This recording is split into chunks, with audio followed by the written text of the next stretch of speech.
আমরা যখন একটি ভিডিও তৈরি করি, শর্ট ভিডিও ফেসবুক, টিকটক বা ইউটিউবের জন্য, তো একটা ভিডিওই যখন আমরা তৈরি করি, সেই একটা ভিডিও কি 3টি প্ল্যাটফর্মে দেওয়া যাবে? আজকের এই ভিডিওটিতে আমি আপনাদেরকে এটা ক্লিয়ার করে দেব। তাহলে চলুন ভিডিওটি শুরু করা যাক।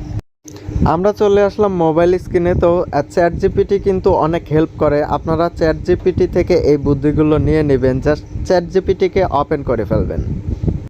আমাদের যেটা জানার ইচ্ছা সেটা হচ্ছে যে কিভাবে আসলে ভিডিও করলে বা কীভাবে ভিডিও আপলোডগুলো করলে আমরা একই ভিডিও 3 জায়গায় দিতে পারবো।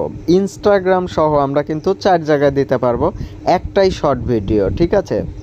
আচ্ছা দেখুন, এখানে কিন্তু আমি চ্যাট জিপিটিকে প্রশ্ন করেছি, আমি যদি আমার নিজের তৈরি একটা শর্ট ভিডিও তৈরি করি এবং সেই একই ভিডিও ইউটিউব, ফেসবুক, টিকটকে আপলোড দিলে কোনো সমস্যা বা কপিরাইট ক্লেম আসবে কি না, ঠিক আছে? আমাদের একটাই কন্টেন্ট এবং একটাই কন্টেন্ট আমরা 3 থেকে 4টা প্ল্যাটফর্মে দিই।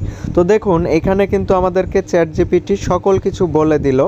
না, যদি ভিডিওটি 100% তোমার নিজের হয়, video clip, background music, voice over, dialogue, graphics ইত্যাদি ইত্যাদি সকল কিছু যদি আমার হয়, তাহলে কিন্তু আমাদের কোনো কপিরাইট দিবে না।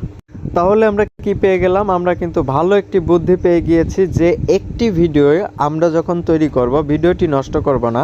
আমরা সেই ভিডিওটি কিন্তু ফেসবুক, টিকটক, ইনস্টাগ্রাম এবং ইউটিউব শর্ট হিসেবে ভিডিওটিকে ব্যবহার করতে পারি এবং আমরা কিন্তু 4টি প্ল্যাটফর্ম থেকেই কিন্তু আমাদের টাকাগুলো ইনকাম করতে পারি। ভিডিওটি কেমন লাগলো? এরকম ধরনের আরও সকল ভালো ভালো ভিডিও পেতে আমাদের চ্যানেলটি এখনই সাবস্ক্রাইব করুন, ঠিক আছে?